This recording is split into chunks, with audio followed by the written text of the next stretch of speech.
A dúvida que muitas pessoas têm: a Santa Ceia, ela pode ser dada, distribuída para qualquer pessoa que entrar ou estiver dentro de algum culto, né, onde está sendo dado a Santa Ceia? A resposta é não, não pode, tá certo? Josué, então por que muitas igrejas fazem isso? Fazem isso porque não respeitam os princípios estabelecidos pela palavra de Deus, tá certo?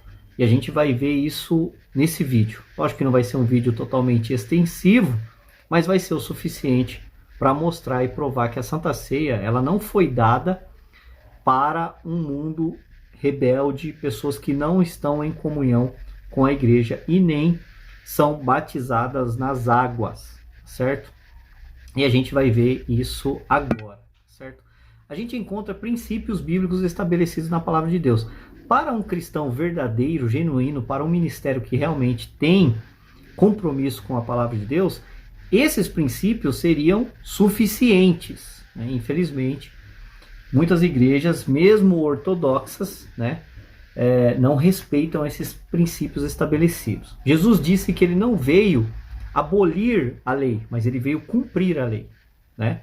Jesus disse também que o discípulo não é maior que o mestre, mas cabe ao discípulo ser igual ao seu mestre.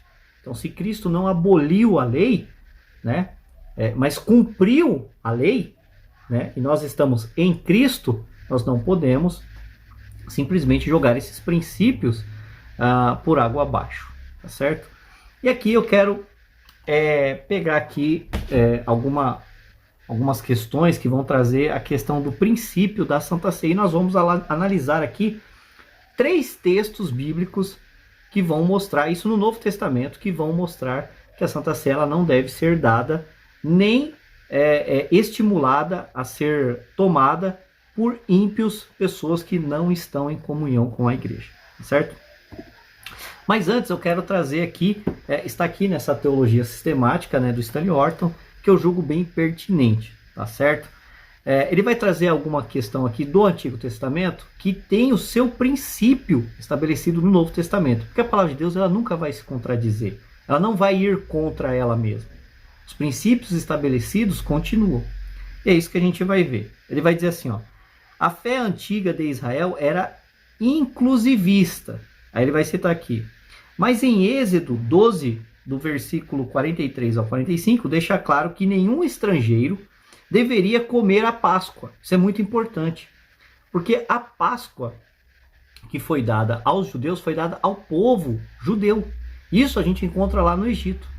Aquelas pessoas que não professavam fé e aquelas pessoas que não obedeceram a Deus em relação à Páscoa e passaram o sangue nas suas portas, houve juízos de Deus por aquelas pessoas, né? No caso ali os egípcios, não participarem, não aderirem àquela ordem que Deus estabeleceu para o seu próprio povo. A Páscoa foi dada para o povo de Deus. Isso é princípio bíblico. Isso a gente encontra lá em Êxodo 12, né?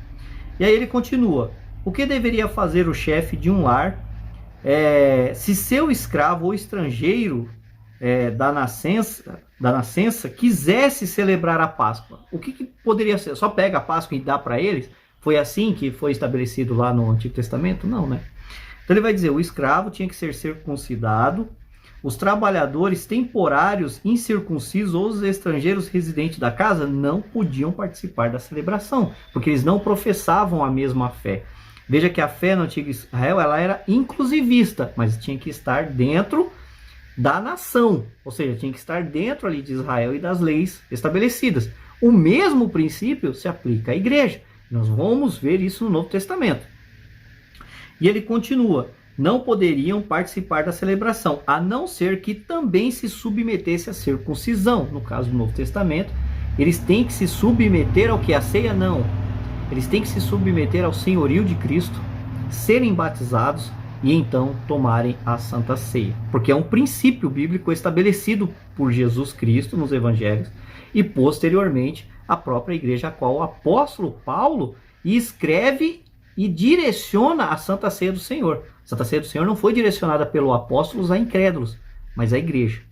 E a gente continua: Porém, se algum estrangeiro se hospedar contigo e quiser celebrar a Páscoa do Senhor, seja-lhe circuncidado todo macho, e então chegará a celebrá-la, e será como natural da terra. Mas nenhum incircunciso comerá dela.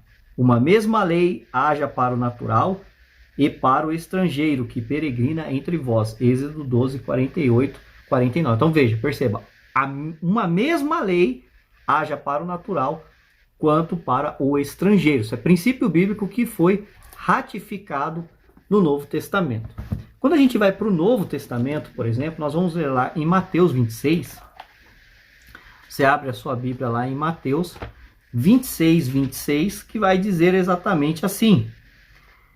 E quando comia, Jesus tomou o pão e, abençoando, partiu e os deu a quem? Ao ímpio?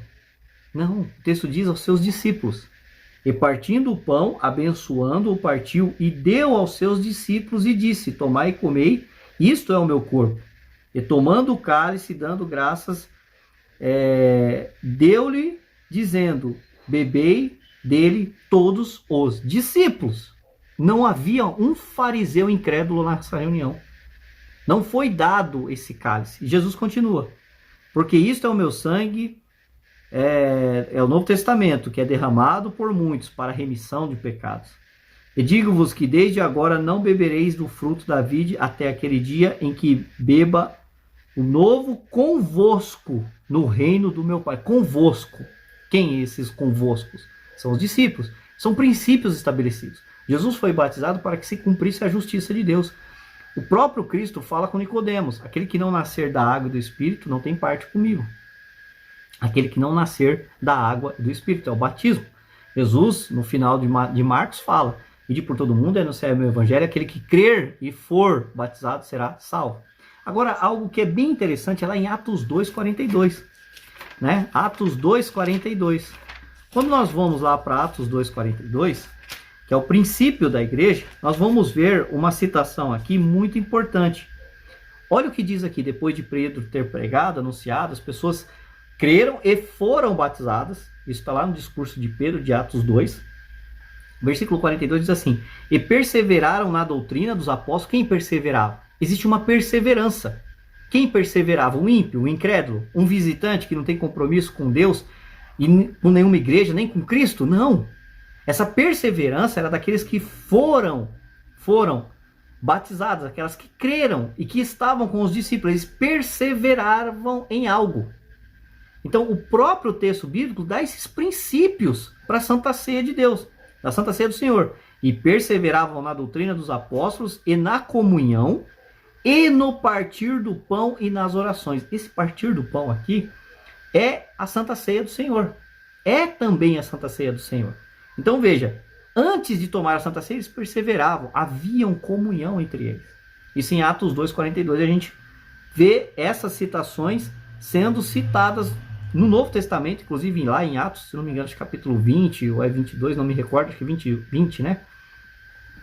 Acho que é isso que vai falar sobre o partir do pão novamente, né? Mas olha que interessante, em 1 Coríntios capítulo 11, se você abrir a sua Bíblia, você vai ver Paulo escrevendo para a igreja, não para incrédulos, não para ímpios. E Paulo aqui ele vai falar algo bem interessante a partir do versículo 23. Porque eu recebi do Senhor. Paulo recebeu do Senhor. Então, o Senhor instruiu a Paulo. E quando ele era fariseu, incrédulo, não. Quando ele foi salvo. Quando ele teve comunhão com Deus, quando ele foi batizado. Então, ele recebeu do Senhor. Porque eu recebi do Senhor o que também vos ensinei. Paulo está ensinando quem? A igreja. A igreja, não a incrédulos, não a ímpios. Que o Senhor Jesus, na noite em que foi traído, tomou o pão. Lá onde a gente leu em Mateus 26. Quem estava reunido lá? Os discípulos. Judas não participou desta Santa Ceia, a qual Deus deu aos seus discípulos, tá? Judas não participou dela. Mas os demais discípulos que tinham comunhão com o Senhor Jesus Cristo, estes sim participaram. E tendo dado graças, o partiu e disse: tomai e comei, isso é o meu corpo que é partido por vós. Vós quem? Naquele momento ali que Jesus estava falando ali, aos seus discípulos. Fazei isto em memória de mim. Semelhantemente, depois de cear, tomou o cálice, dizendo: esse cálice é o novo testamento do meu sangue. Fazer isso todas as vezes que beberes em memória de mim. Porque todas as vezes que comeres esse pão e beberes esse cálice, anunciai a morte do Senhor até que venha. Portanto, qualquer que comer o pão e o cálice indignamente será culpado do corpo e do sangue do Senhor. Aí ele continua: examine-se, pois, o homem a si mesmo, e assim coma desse pão e beba desse cálice. Precisa ter um autoexame do próprio homem. Que autoexame significa isso daqui, né? Ele vai dizer assim: porque o que come e bebe indignamente, come e bebe para sua própria condenação, não discernindo o corpo de Cristo. O que é discernir? O que é discernir o corpo de Cristo? O incrédulo, ele consegue discernir o corpo de Cristo? Ele não crê no Senhor Jesus Cristo. Ele não crê no Senhor. Jesus não colocou a Santa Ceia para que primeiro tome a Santa Ceia para depois se converter. Não, não. Esse não é a forma cronológica da ceia. A forma cronológica da ceia é primeiro você crê, depois você é batizado, depois você participa da Santa Ceia. Assim foi com os discípulos, foi com Paulo e foi com a igreja. Porque eles perseveravam na doutrina. Perseverar é algo que você já está e você está perseverando naquela doutrina. Então a Santa Ceia tem esse procedimento. Essa é a forma que deve ser feita. Algumas pessoas vão dizer que não existe uma proibição de um ímpio tomar a Santa Ceia. Não tem, e o ímpio não tomará a Santa Ceia, e o incrédulo não tomará a Santa Ceia. E aquela pessoa que não reconhece Jesus não tomará a Santa Ceia. A Bíblia não precisa colocar nestes termos, porque ela já estabeleceu os seus próprios princípios. No Antigo Testamento, nenhuma pessoa que não fosse e não estivesse dentro dos parâmetros estabelecidos não podia comer a Páscoa. Eles não exerciam fé. E não exercendo fé, você não pode participar da ceia. Você não exercendo fé, você não pode tomar a ceia, porque a ceia é um exercício de fé também, né?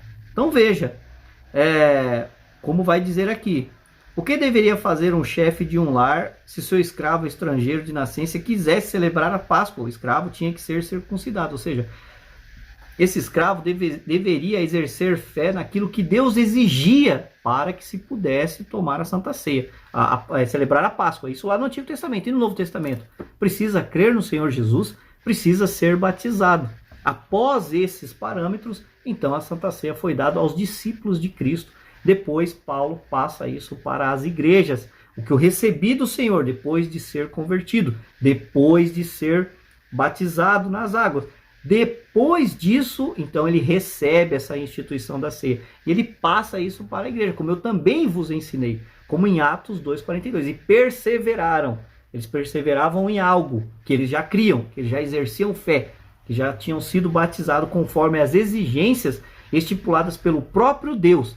A Santa Ceia foi dado para a igreja, para os membros e aquelas pessoas que têm comunhão. Obviamente, pessoas que são batizadas nas águas, mas que estão com algum problema que não confessam, elas estão participando da Santa Ceia, mas elas não estão discernindo o corpo de Cristo. Paulo usa a palavra para examinar a si mesmo e assim discernir.